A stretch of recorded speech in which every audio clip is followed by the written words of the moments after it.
It does the 1, 2, 3 thing first. Oh, yeah. How could I forget? I was just hitting the button. Okay. Hola. Hola, buenos días. Mi nombre es Sarah Alonso y yo soy doctora. ¿Cómo se llama usted? Mucho gusto. Me llamo Michael Torres Rossi. ¿Cuándo es su cumpleaños? Mi cumpleaños es el 15 de diciembre de 1993. ¿De dónde es usted? Soy de los Estados Unidos y vivo en Carolina del Norte. ¿A qué hora se duerme?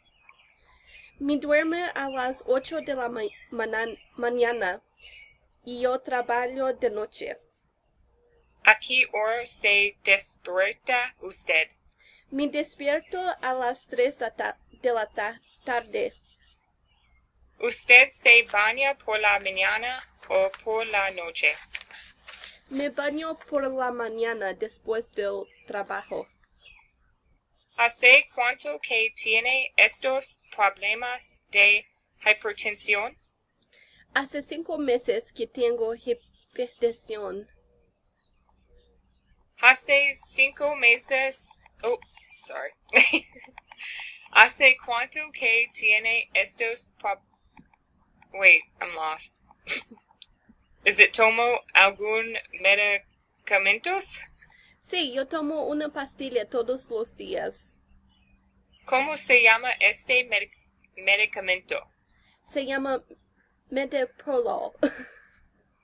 ¿Hace cuánto que lo toma? Hace 4 meses que tengo ese medicamento.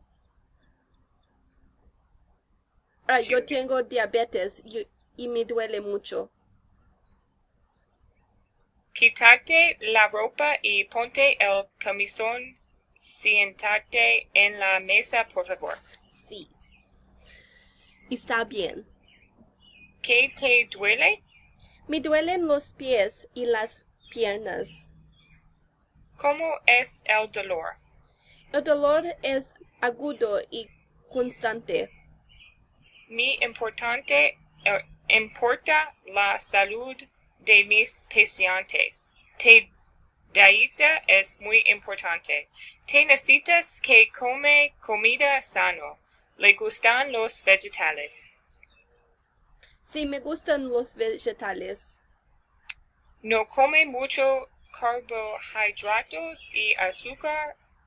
Cuida tu salud. Sí, voy a cambiar mi dieta. Voy a comer comida sana. Mi esposo y yo, a mi esposa y yo vamos a hacer ejercicio. Excelente. Menos mal tu esposa te apoya. Es un placer, Michael. Es un placer. Adiós.